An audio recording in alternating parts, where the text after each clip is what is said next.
now. We'll be starting the second event at 2 p.m. It's about 1:52 right now, so we'll be starting in about 8 minutes.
What is the matter with me today? I'm going to blame it on today.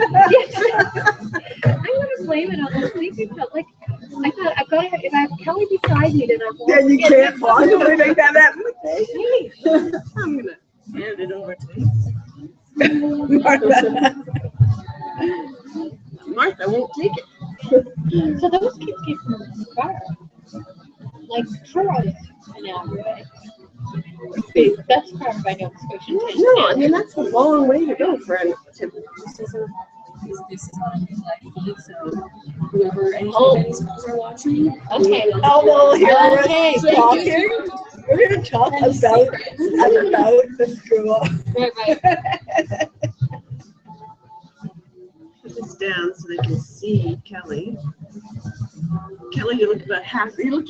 There you go. See.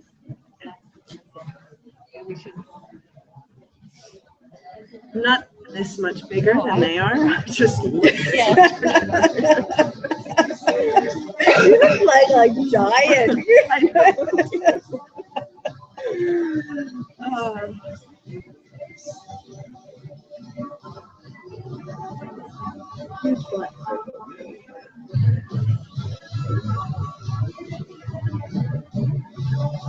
So did they take their things? Oh, that one's like sticking right out. The tape's showing.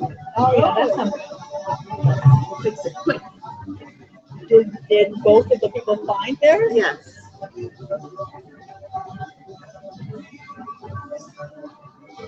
So we've lost the student.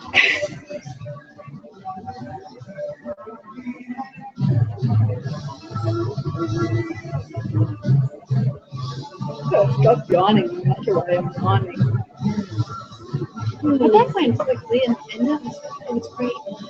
It's trying to Yeah, but they had questions. Everybody. Once they got going with the questions, yeah. Yeah.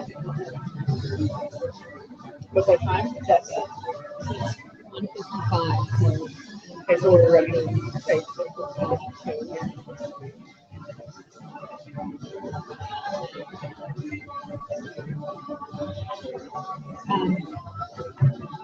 I had my birthday, and a friend of ours would Photoshop my face onto Lady Gaga. Well, I have to say that, but if my face was Lady Gaga dressed in transparent. Yeah. The people behind that, just come up and say hi. Yes, My daughter takes of course. Yeah. Oh, yeah. You want to scoot around? You can sit there back. You want to run back here?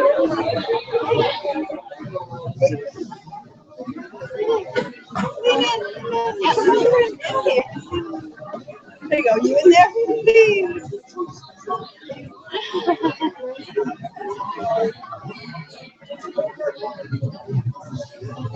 Thank you. Oh, great. What school is it?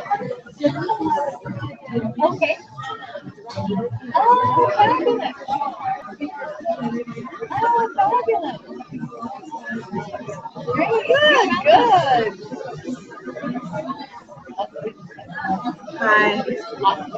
Yeah, I think before we were having like selected groups of readers. This is so this is very good. Yeah. You know what I mean? It's hopefully not like talking at full volume.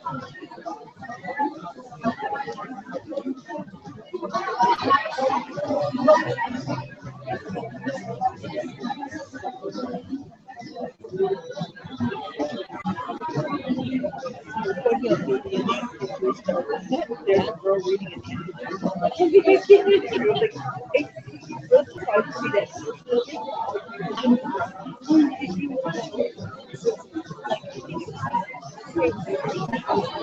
didn't get like I was more party boys, but it would have been like middle school. So grade was like 5, 6. That piece of paper is about to fall down again. That girl's hair.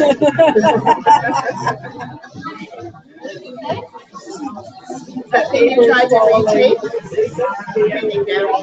They don't. Yeah, because it's like we were recently at one of our retreats. Somebody had an old PC yearbook, and we were like, it was just. It's like, why do you think, like, read it aloud? You're like, oh my God. Well, back up, Nothing kind of happened. yeah, exactly. Like, so, all of those girls are going down the road, driving in the car, blah, blah, blah, blah, blah, blah, blah, blah, blah. It's like, normally you would, like, and cut that off. Yeah, that down from the line. Yeah. Sometime. Yeah, so I really Put this back to the beginning.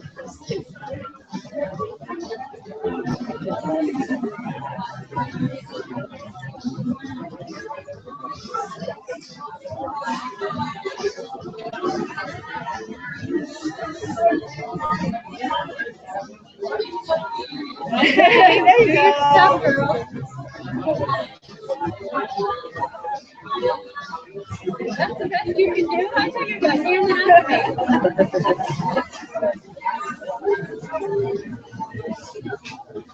Our IT is not working, so give them an extra second.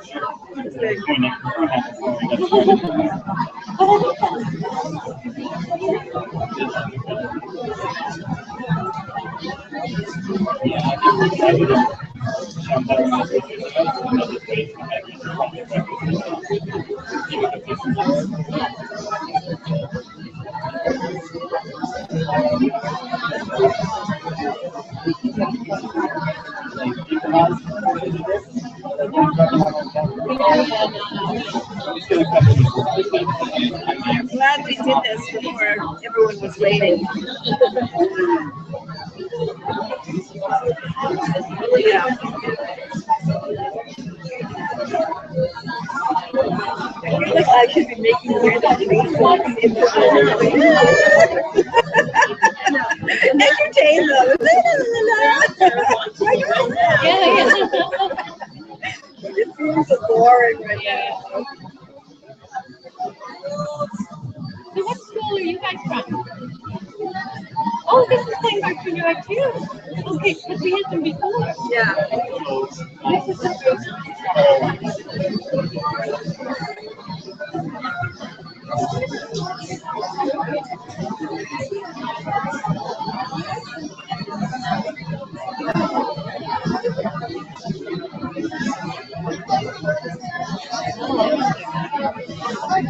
You just realized that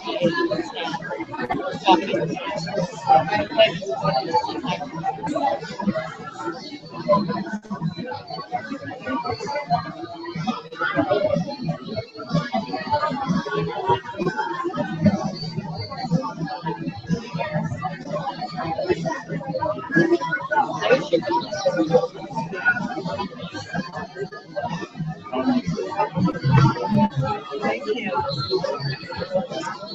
Martha, there's some blue in the back row on the side. Oh, yeah. can't see her face because she's right behind someone else, but yeah, that's good there.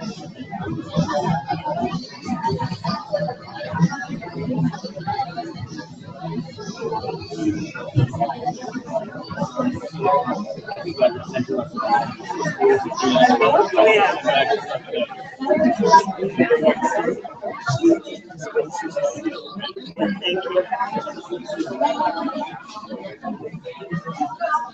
So I'm going to get this is over.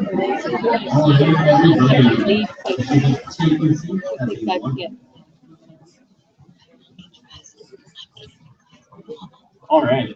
So thank you all for coming. My name is Max Ford, and I work for Halifax Learning, and we're the company that's put all this together.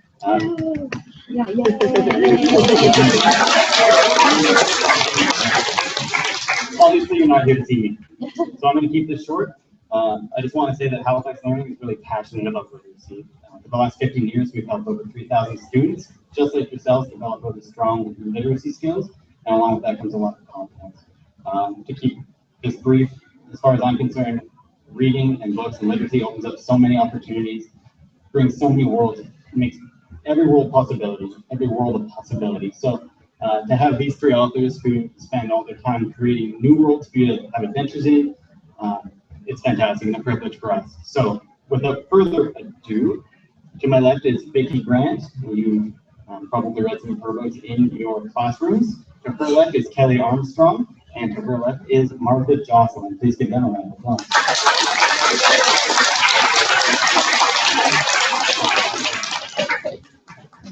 Oh, yes, I imagine you've read some of Kelley Armstrong's books and Jocelyn's books in your classrooms too. So, I'm just the local girl, so I get the star billing, right? So, anyway, I am going to start things off by telling you about the Orca Secret series that we're all here for. So it's a little bit different than most series out there. These are 7 linked novels that can be read in any order. You can read all of them or just 1 or 2 or whatever you want. But the idea behind them is they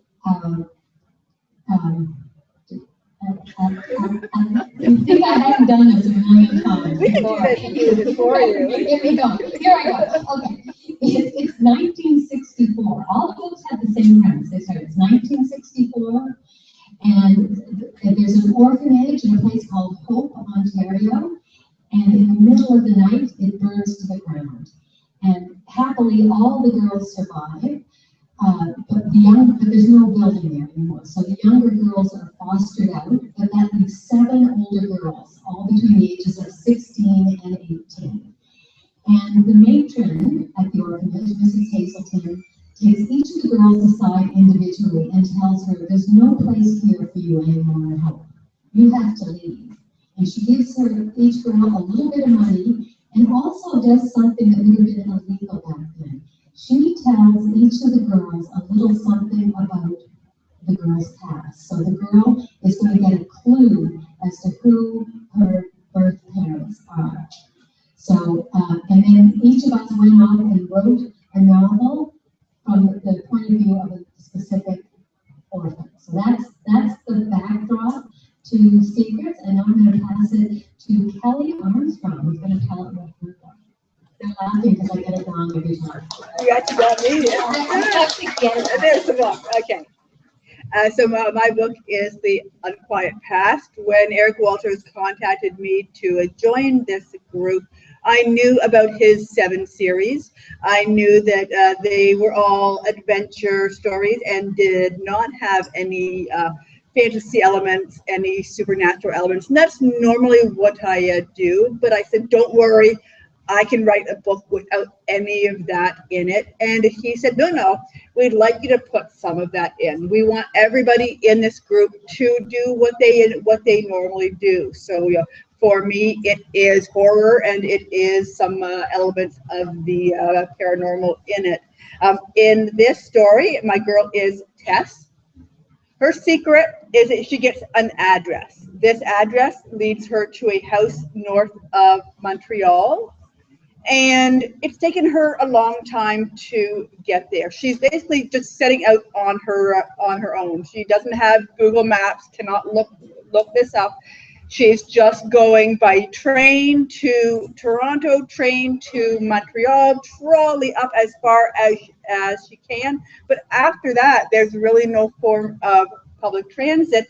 So what they would have done back then is put their thumb out and hitched a ride, which, as she learned, was not the safest idea. But she has finally made it, and she's approaching the house now. As soon as Tess crested the hill, she knew why she'd wanted to run from this house. Foreboding, that was the word she'd used. Now she had a new one. Terrifying. The house squatted atop the hill like a stone troll. A porch stretched across the front, yet it wasn't the sort where you'd sit in a rocking chair without drinking lemonade in the summer. You're not welcome here. That's what the house said. Go away. Tess looked up, shivering at that house, and thought, no, she would not go away. This address was hers. She had every right to be here, and a mere building would not frighten her off. She banged the front knocker. The boom echoed as if she'd rapped on the door to Dracula's castle itself. Dead leaves rustled across the porch. Dirt crusted every surface. She pulled herself straighter and banged the knocker again. Still, no one answered. Tess put her ear to the door. Silence. She walked to a narrow window, rubbed a spot on the filthy glass, and peered inside. A couch. All right, so someone must live here. Then she noticed debris on the floor, chunks of wood and plaster, a row of beer bottles, several smashed. The couch tilted backward, one leg missing. The house was empty. Abandoned. She walked to another window, another peek inside. More debris and trash and broken furniture. Not just empty, long empty. She swallowed and thought of everything she'd gone through getting here. The train ride, the trip up from Montreal, that man in the pickup. All for nothing. She'd been given a puzzle and hadn't been clever enough to find the answer. No, she would find the answer, one way or another. So Tess has discovered her house is long since abandoned, so she does the natural thing and breaks in looking for clues, which of course does not go well. So that is the Unquiet Past. I'm also going to talk a bit about Teresa Toten's Shattered Glass. Teresa is the one who came up with the concept for this. So the idea of the orphanage, and that came from Teresa.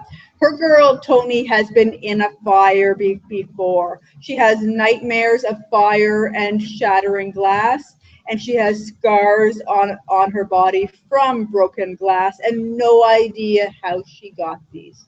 So her clue leads her down into Toronto, into the music scene, which in 1964 would have been no place for a 16-year-old girl, as she finds out. But she is determined to find out why she has these nightmares and these scars.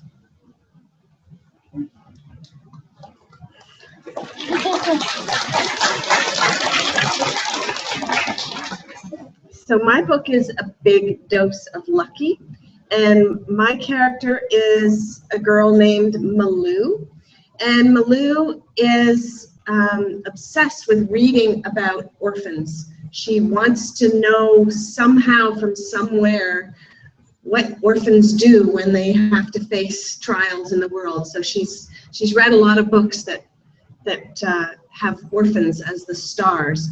She's also she's a girl of mixed race. You can see from her hair, and she does not know what those races are because, of course, she's an orphan, and she is the only brown-skinned kid that she has ever met. Everyone else in the orphanage is white. Everyone in the town surrounding the orphanage is white, and that's part of her worry about stepping out into the world. They have always kept her hair very, very short at the orphanage because they didn't know what to do with it if it started to grow. When we were first working on this book, we exchanged physical descriptions with the other authors so that we each knew sort of what they were like. And this is a girl that I saw on the subway, and I secretly took a picture of her because she looked like Malou to me. She seemed to be my character. So this is what I told the other girls. During the course of the book, her hair grows a little bit longer than the shortness that she has always lived with, and she has to kind of learn how to deal with her own hair. So one of the things that is frightening about the outside world is that this is 1964, and the civil rights movement has really reached a peak. The early 60s were a big time for protests, especially in the states, in the southern states. There's been a terrifying bombing at the 16th Street Church where 4 little girls were killed. There have been a series of protests called the Wade-ins in, my mind just went blank, the Loxie. And an African-American doctor actually led these protests. He felt that he had the right to enter the ocean and have a swim on what was the so-called White Beach. And this caused a stir. He was arrested and then did it again with friends, and the white community and the police officers took them for a serious beating over and over and started one of the worst riots in the entire civil rights movement. So Malou, in this home, has actually seen a few of the news clips. There's one little television, 2 televisions in the home, and she's seen little bits of the news. And so she knows that out there, people are not necessarily going to be as nice to her as they are in the home. The clues that she receives is a hospital bracelet for an infant, and it sends her to Parry Sound, where the hospital was, and the name on the bracelet is Baby Fox. So for the first time, she thinks she has found out what her real name is. Now, what else is going on outside in the world in 1964? You all recognize these guys, right? So these are the Beatles. You probably don't recognize them because they're so young here instead of being fusty old men. So in 1964, they had just arrived in North America for the first time. They were the hot new band. And even isolated little orphans had heard of the Beatles. These were some of the hairstyles that were popular. These are called kiss curls. That was a very big thing to do, was grow out your bangs and then twist them into these little flips beside your face, and those are called kiss curls. She's got a beehive. Madras was a very popular pattern, lots and lots of plaid. And the boys wore cardigans. So boys are another thing that these orphan girls have never encountered before. They've had the occasion, they've seen 1 or 2 in town, but my girl certainly has never had an actual conversation with one. And that is something that across the 7 books, each of the 7 girls meets a boy. Surprise, surprise. And each of the 7 girls has a first kiss. And that's what I'm going to read to you now. This is from a section called Don't. All the things that Dr. Blunt warned us against come blinking into my head like an ambulance siren. Don't let him stand so close. Don't let him smile in the way that makes your face hot. Don't let his hand stay a second and then another second on your waist. Don't let his arm lie across your shoulders for a moment when you're walking. Don't let his eyes look down into yours. Don't let his breath tickle your cheek while you're both laughing because you don't know how to get the cap off a bottle of Coca-Cola. And don't, whatever you do, no matter what, close your eyes when his mouth finally meets yours and you taste his lips. A little salty from the baked beans, sweet from the cherry pie, soft and telling you he likes you. If you let that happen, you'll be kissing him again. And because you don't have a curfew, there will be no reason to stop. So that's Malou.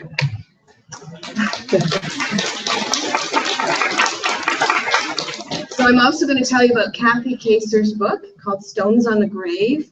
And her character's name is Sarah. And Sarah receives a couple of clues from the matron, one of which is the Star of David necklace that you see around her neck on the cover. Thank you for the word cover. And the other clue that she receives is a signed certificate from a doctor in a DP camp in Germany. A DP camp, those initials stood for Displaced Persons Camp. And after the Second World War, of course, there were thousands and thousands of homeless people in Europe who no longer had a town to return to, often did not have a family or a home of any kind to go back to. So they were gathered together in camps in order to have a safe place to be fed and to spend a little time before they could step back out into the world and recreate their lives. So this certificate from the doctor tells Sarah that she was born in a DP camp and that she had been deemed fit for travel away from Europe and to Canada. So the one thing that she has to follow, and she goes further than any of the other orphans, she travels all the way to Germany and she looks for the doctor who signed the paper. And she hopes against hope that he will remember her, distinct from all the hundreds of other babies that he must have dealt with during those end of war years. And he has a very particular reason for being able to remember her. So that's Sarah's story. So I'm going to tell you a little bit about two of the other books written by authors who aren't here. One is called My Life Before Me, and it's by Nora McClintock. And you'll see with this very dramatic cover with the news on the cover that something desperately bad has happened at some point. My Life Before Me is the story of Katie. She's one of the older orphans at the home, and she actually is quite ready to leave the home. She was already dreaming about getting out. She has big plans for her life. She wants to be a journalist. And when the fire happens, Mrs. Hazelton gives her a clipping that shows a vandalized grave. It's a tombstone that's been knocked in half, and she sees the name of the person and the date of their birth and death, and also that it's in Indiana. So that clue is going to take Katie down to the States, and as Martha said, this is 1964. This was the height of the civil rights movement. Martha is going to uncover a very, very unpleasant part of She means Katie. Oh, Martha, right. Can you tell it's getting a little late for us? We maybe should have had a cup of tea. Or something. Anyways, excuse me, Katie is going to uncover a very unpleasant part of American history that's going to be connected to her family. So it's a mystery, violent crime. The next book is Innocent by Eric Walters. And Eric's character's name is Betty. And she is going to find out that the reason she's came to the home, the orphanage, is that her mother was murdered. And Betty is also going to get a newspaper article. And in this one, she's going to find out that it happened in Kingston. So she's going to head off to Kingston, Ontario. And she's going to get work as a maid in a very fine home there. She is also going to find out that her father is in jail in Kingston Penitentiary, and he's in jail for having murdered her mother. So Betty will meet with her father, and her father will say to her, I would never have hurt your mother. I loved your mother. I'm innocent. And that's what the quest is that Betty's going to head on to discover what the truth is with her parents. So then, my book is called Small Bones, and my main character's name is Dot. You can see that Dot that the designer cleverly put on the shoes there. Dawn arrives at the orphanage only hours after she's born. She's what is called a foundling. There was a knock on the door in the middle of the night, and Mrs. Hazelton ran downstairs. No one's at the door, but there's a bundle left there. And inside this bundle is a very, very tiny newborn baby. I'm talking a premature baby, just unbelievably small, a baby that doesn't look like she'll survive, but of course Dot does. And she lives there right until the fire, almost 17 years later. And even though the orphanage is quite, isn't fancy, and Mrs. Hazelton is quite strict, it's the only home she's ever known. This is her family. So when the orphanage burns down, Dot really doesn't want to leave. But Mrs. Hazelton pushes her out and says, "You have to go. There's nowhere here for you." She gets her bit of money too, and the clue that she is given is the bundle that she was found in. And this bundle turns out to be a man's overcoat, a very fine man's overcoat. The label inside says 100% cashmere. It gives the name of the store where it was made and the address, and it also, you can just see the remains of the embroidered initials of the owner inside. So that's what's going to get Dot heading off on her journey. It's going to lead her to cottage country in Ontario, to one of those sort of fancy resort towns. This is what it might have looked like in 1964. And Dot's going to meet a lot of people, types of people that she wouldn't have met in the orphanage. She's going to meet the very wealthy people who summer at this fancy place. She'll meet some of the kids who work there, the university-age kids, and she'll actually get a job there too. She's going to meet boys for the first time. These girls grew up in a girls' home, went to school together. Boys were not something many of them knew very well. And also, she's going to have an indication that somebody doesn't want her in town at all. And I've kind of given a little spoiler there, but there is going to be a connection with the Second World War. So I'm just going to read you a little bit from the book. Dot, when she gets to the town where the tailor shop is supposed to be, she finds that it's closed, and it's been closed since the war. She also finds out that she has accidentally left her money on the train, and the train is left. So she is now walking down the highway, trying to get to this resort to see if she can get work there. And she hears the wheels of a bus, the wheels of a bike come up behind her, and realizes that it's the boy who winked at her on the train has spotted her there. And he asks her where she's going. "The Don Gray Arms," I said. "You're walking there?"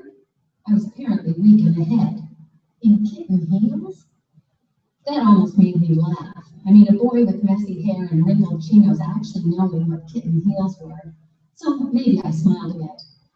Somehow he was in front of me again and doing that winking thing he'd done on the train. I curled my shoulders forward and sort of muffled the laugh into my neck, which Tony was always telling me not to do because it made me look mentally deficient. And it's bad enough being from the home without appearing like there was some reason we were put there in the first place. He stuck out his hand and said, "Eddie Nicholson." I stared at it for a second and put down my suitcase, and he shook. "Dot Blythe," I said. He said, "Okay, Dot, give me your suitcase." I said, "Why?" He pulled back his chin like it was so obvious and said, "I'm double riding you there." I didn't answer, but he smiled like, "All right then." He got me to hold the bike while he figured out how to strap my suitcase on the back. Then he got on his seat, put his hands around my waist, and went, "Okay, up you go." He had his arms on either side of me, and every breath he took sent goosebumps up my neck, so pretty soon it felt like all the skin on my whole body was pleated behind my ears. Someone honked as they drove by. Eddie waved, and the bike swerved, and I fell back, and the whiskers on his chin grazed my shoulder. Then he swerved to avoid a pothole. We bumped at each other, and he went, "Whoa." Then he swerved another time, even though the road was perfectly flat and no one was driving by. That's when I figured out he was doing it on purpose. I went, "Hey," and he said, "Took you long enough." A little later he said, "You smell good." And I thought I was going to die until he added, all smoky, like bacon or something.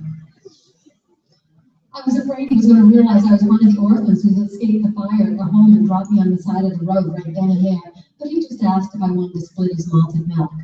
He tore open the wrapper with his teeth and snapped the bar in two without even waiting for an answer. And that's the way it went. He talked, I nodded, shook my head, or shrugged. It was hard to keep my wits about me. Eddie smelled like fresh laundry and chocolate and band deodorant, and way better than I was led to believe boys would smell. I don't believe I'd ever encountered anything that terrifying in my entire life. And I'm including the fire when I say that. So, that's a little bit about my resume.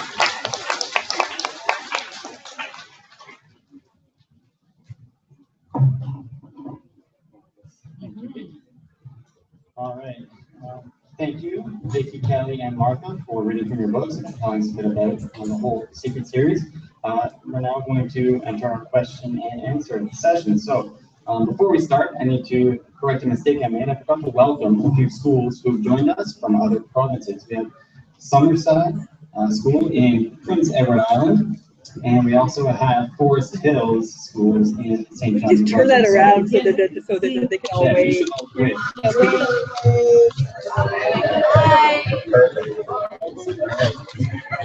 Wonderful. Thank you all for doing that. So before we toss the questions to you, I have a few questions from students out there. Okay, so the first one is from Desiree Lapierre, who is at Summerside Intermediate School in PEI. What inspired you to start writing? I have to say that being a reader started me as a writer, and I was of course, a complete lover of books when I was your age and younger. And when I had my own kids and started to read to them what I had loved as a kid, that's what made me start thinking in actual story-shaped ideas, where I began to think, oh, that would be a good book. That would be a good story. I'm going to write that. And I started to write really for my own kids, but quickly wrote whole books. And yeah, mine is the same. Basically, that yes, being a reader made me a writer. I was an early reader. I was a voracious reader. I read everything I could get my hands on, and to me, that just naturally translated into I want to do that. So I have been writing stories since I was old enough to write them down, and still that is what still drives me to write every story. I often say that I have over 30 books out, and I still cannot believe they actually pay me to stay home and make stuff up. I actually started, I've been a writer ever since I got out of university, but I started out as an advertising writer. So I like to say the first thing I got paid to write was 6 words long. I wrote a billboard that went on the side of the bus. So I kind of worked my way up from there. So I started in advertising, and then I got into writing for television. And then, like Marthe, when my kids were your age and younger, I had this idea for a book that was set in the children's television industry. And so I thought, well, I'll try writing it. And then that's what got me started. So I've been doing that ever since. Okay, next we have a question from Kyla at Forest Hills School in St. John, New Brunswick. Sorry about that. Are all of the girls in your novels part of the same timeline, or do they ever exit that one? Oh, that's interesting. I would say 6 of our girls are always in the same timeline. They all start in the same place. The orphanage burns down and they head out into their own lives. And so the action in all 6 books takes place simultaneously. And the only reason I'm hesitating there is because Kelley's girl sort of experiences an alternate timeline. Oh. You're right. She does. We in her didn't way. know what she was going to answer. Kelly and I are like, wow. Yeah. No, Marthe.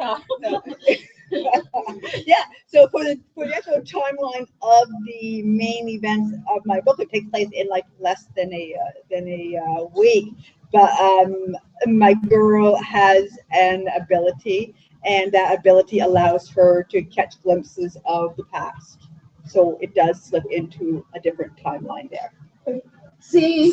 Yeah, you get extra points for that answer, Marthe. That was clever. See, I wouldn't have even thought No. about that. Maybe we'll do one more from Kia, and then you guys can ask all the questions you want.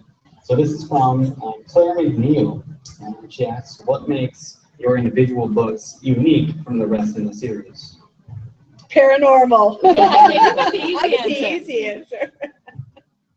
I would say the story. I mean, each of the girls is really a unique individual, just as the heroine of, or the hero of any book is.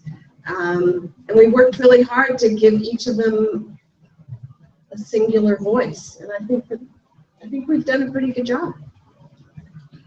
I think that was one of the, we had an editor who looked at all 7 books, and one of the things that she had to do was make sure we weren't telling the same story. So we were quite careful from the beginning to make sure that our stories were all very different, and you know, the characters are all different. They all come at things from different angles.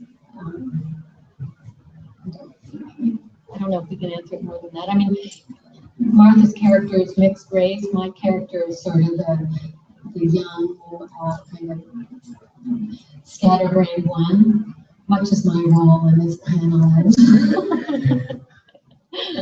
Yeah, they all are, and this was just, it naturally flowed because you have 7 authors. They're just naturally going to come up with 7 different characters and 7 different plot lines and 7 different resolutions for how these girls became orphans. We all have different answers to our ultimate mystery.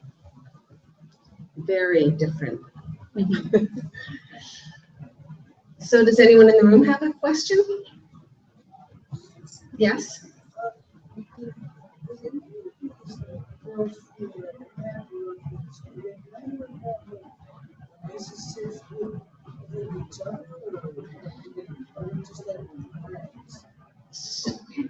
He asked whether the girls at the orphanage had relationships with each other, or are they just friends? Do you mean romantic relationships? No, Or do you mean, are they related to each other?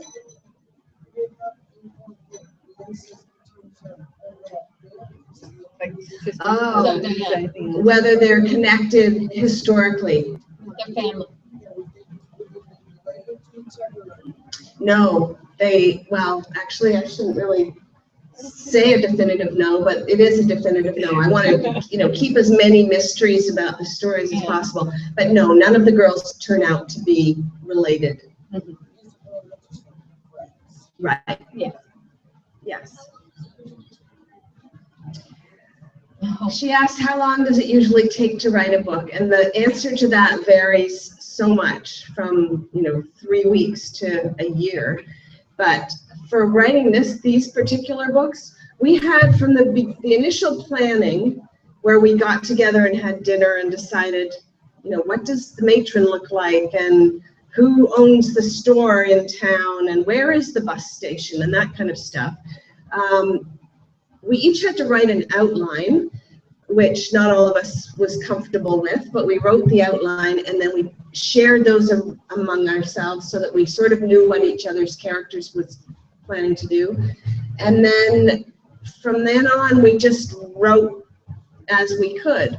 Kelley happens to be on a pretty tight schedule, so her writing... My writing's faster. But I write a very fast first draft, and then I do tons and tons of edits. Does anybody know what NaNoWriMo is? We have anybody doing NaNoWriMo this month? National Novel Writing National Month. Novel Writing Month. It's every November. People around the world try to write 50,000 words in 1 month. This is 50,000 words. So people around the world, hundreds of thousands of people this month attempt to write this much in 1 month. That is obviously very, very fast. Even I did not do this in 1 month. But it could be, Kelley probably wrote it the most quickly. Eric is also very speedy. For me, it was several months. And Oh, yeah. yeah, it took about a good year, over a year for us all to get the idea, start, do the outline, write, be edited, write again, be edited. So it's a fairly long process. Question? Yeah. So one, I'm sorry. So you write a lot about your paranormal activities. On a personal, your personal life, do you ever have an experience with paranormal activities? I have never had any experience at all. I call myself a reluctant skeptic, which means I would absolutely love to have an experience that I couldn't explain away. I can explain away everything. I mean, I am a former computer programmer. My brain works very logically. If I see something, if anybody has ever had the experience of being where they think they are awake at night and seeing possibly a ghost or something, there is actually, and it's a hypnogonic hallucination. Look that up. It is where you actually think that you are awake when you are right between waking and sleeping in a dream state. And I have had those, and they are probably the closest thing that people experience to what they think is a paranormal, because you can see a relative in your room, or you'll really think you did, and it is actually, there is a scientific explanation for it, as there is for so much. So in my books, I get to make it up, and there is no scientific explanation. I have to say, I didn't know the term for that, but I had that happen to me after my mother died. I was asleep, and the phone rang. I picked up the phone, and I heard my mother's voice. I said, Victoria, and I said, who's this? And she said, don't you know your mother's voice? And I said, my mother's dead. And I was sitting up in bed holding the phone. And it's freaky. Yes. I think we actually talked about that earlier, Yeah. about being Reading. Yeah. There's someone over here. Have you ever written a character based on someone we know? Oh yeah, all the time. Be careful what you say to me, because it could show up. But surprisingly, people don't recognize themselves. I have actually used true conversations that I've had with people that I don't particularly like or who were mean, and they don't realize, they really don't have a clue, especially if you change the gender. If you make a mean girl into like a rude boy, no idea. So you don't have to be that careful. No, now my experience is that I do not do that at all, because I'm afraid that even if I made a character a very good character and told someone that it was based on them, they would see every negative thing in that character. But I do have one experience where I may have based, and we're talking like walk-on character, like on the page for like less than a chapter, and it was somebody who had just at the time pissed me off. And my sister knows the person, and she hit that chapter, and this person physically did not resemble the actual person, and she says, I know who that is. So yes, I mean, I'm just glad that that person did not ever read it. Yeah. My husband's name is Gus, and he always complains that there's always a character in my book named Gus, and he's toothless and lazy, and so I'm always getting back at him. Yes.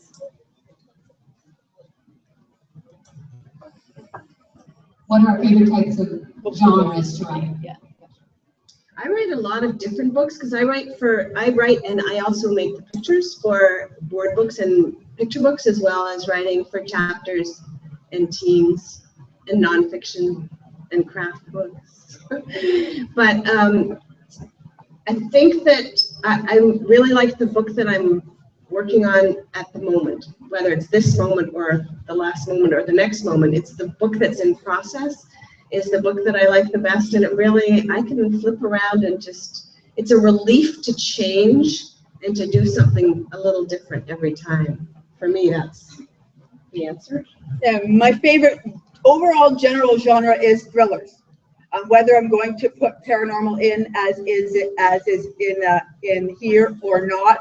I like thrillers best. Actually, my latest YA one and my next to YA one are thrillers with no paranormal elements in them, because I like action, I like mystery, I like throwing in a little bit of a romance. I kind of like all of those genres put into one book. Yeah, I guess I do. I like writing basically mysteries, and sometimes they're more on the thriller side, and sometimes they're more like they got a funny side to them too. But mysteries are the ones that I enjoy the most. Who hasn't asked?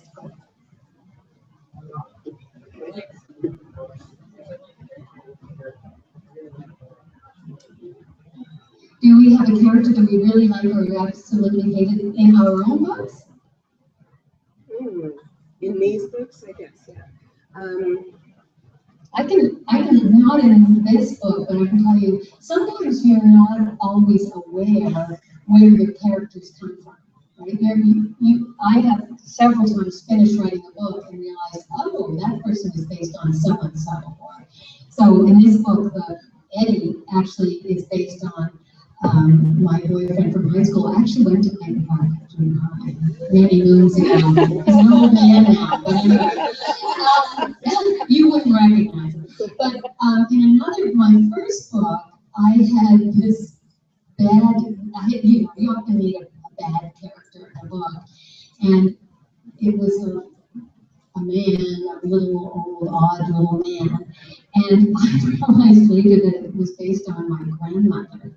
And this was only because I needed a place for the name of the village that he lived in, and I named it Bousfield, which just so happened to be my grandmother's last name. I thought, oh, maybe I have some unresolved issues with my grandmother. So maybe that is an answer to your question.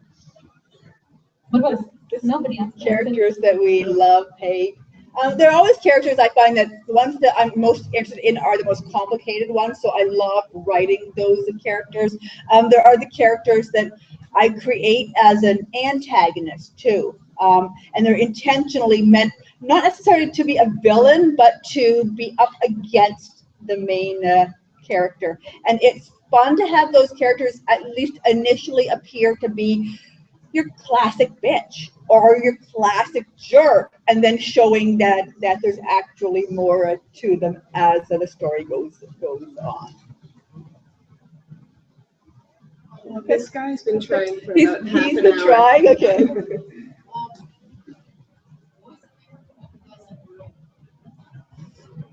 Favorite book you've written?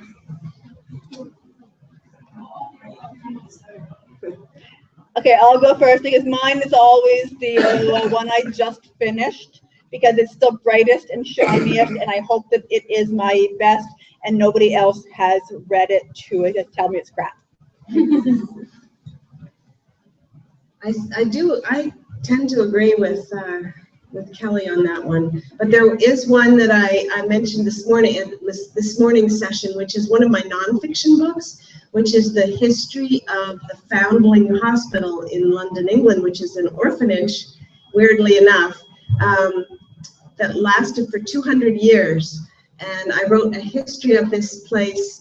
It saved 27,000 babies in the time that it was open, and my grandfather was one of those babies.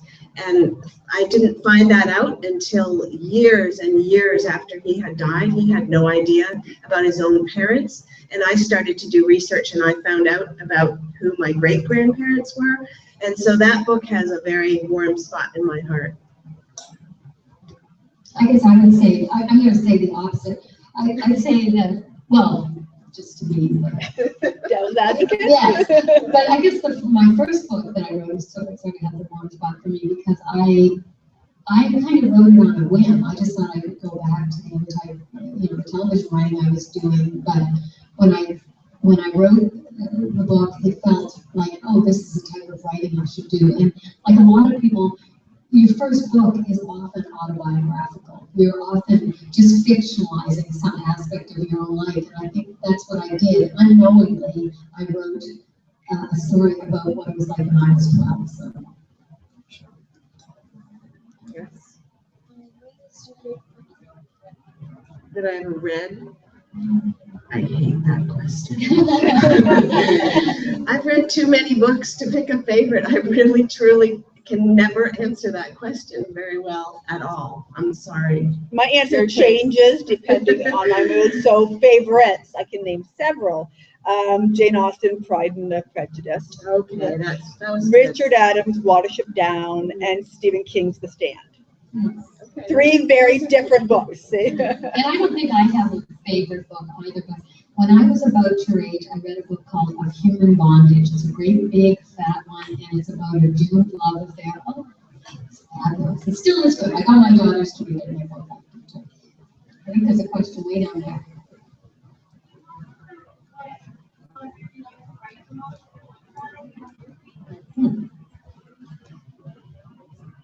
For me, same one, thrillers. I mean, I do read in every genre. I swear I read something of everything. But if you're to ask me what is my sort of natural bent, it is going to a thriller, a mystery story of some kind. I love mysteries too, and I read a lot of teen novels written YA novels, and so YA thrillers are pretty great. Nora McClintock writes great YA novels.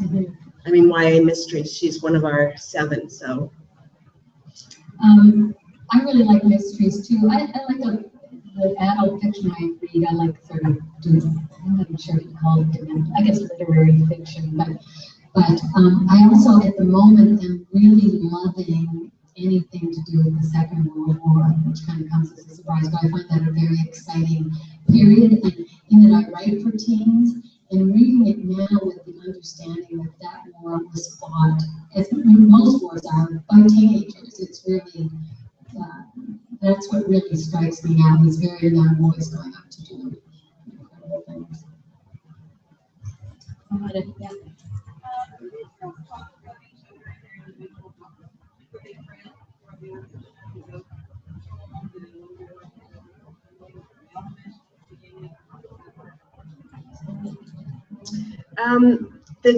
One of the things that we decided early on was who shared a room with which girls were closest and shared rooms, and we also gave little synopsis of our characteristics to each other so that we could make references to things. There is some back and forth a little bit between the girls. 2 of the characters write letters to each other throughout their books. My character, Malou, and Sarah, the Jewish girl, have a couple of scenes. Sarah's boyfriend, she's the only one who has a boyfriend, and it's a mean boy in town who turns out to be, well, he's Malou, as Malou knows, he's quite racist, but Sarah hasn't known that until he finds out that she's Jewish. And so she has a new understanding of Malou's position. There are a couple of scenes in those 2 books that are actually identical, the dialogue, but of course what is going on behind the words, because they're from 2 different points of view, are quite different. So there are a couple of instances of that kind of overlap. And then I know Malou thinks about other girls in different situations throughout her book, and I think several of the other ones do too. So. One more. Who has not asked anything? Way in the back.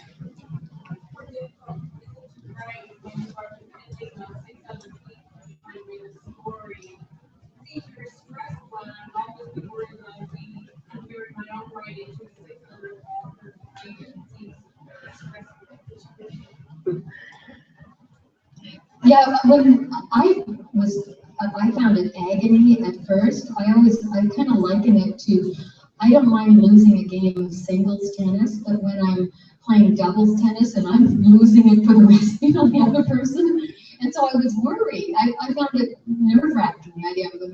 But we actually ended up, when we got into the writing, it was really like writing our own books again. Like after we had that initial, like I think we went off and wrote our own books. And so I got over that. Yeah, we really don't, we are professional writers and we've all written a fair amount, So we couldn't really indulge in inferiority complex, although it's certainly tempting. Like, oh, what's she writing? Oh God, mine sucks. But you just have to get over it and move on, because that's our job. So That's all we have. So yeah, let's give these ladies a round of applause.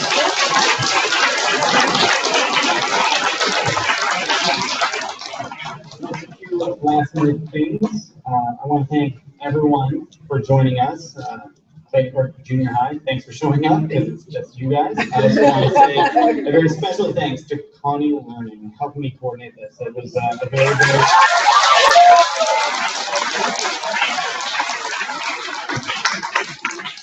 I also need to mention that before you guys go, Woozles is here selling copies of all of the books in the Secret series. So if you happen to want to, or you have money for that, please stop there.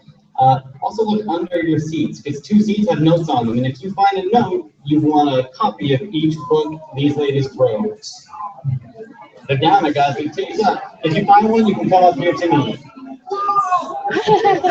There you go.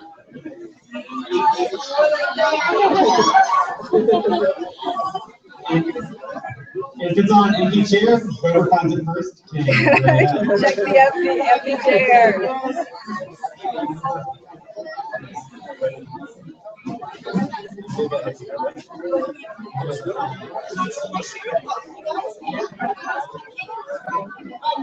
We were going to look, because your characters didn't know that they're going to look.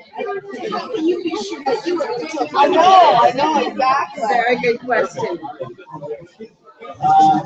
Yes. All right. So thank you, Summerside, and thank you for Associate New Brunswick. See you next time.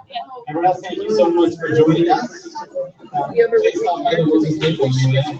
Oh, also, sorry, one last thing. We're going to have I think I've written characters that would be fun to hang out with if they were very real person. Thanks very much. Good question. Oh, it's great to have you in the audience.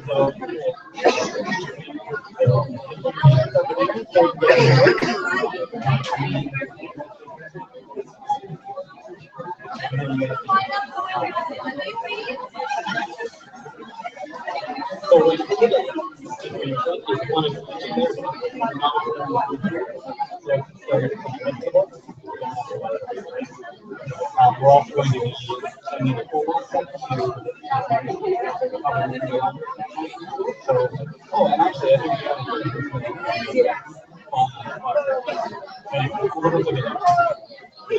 think because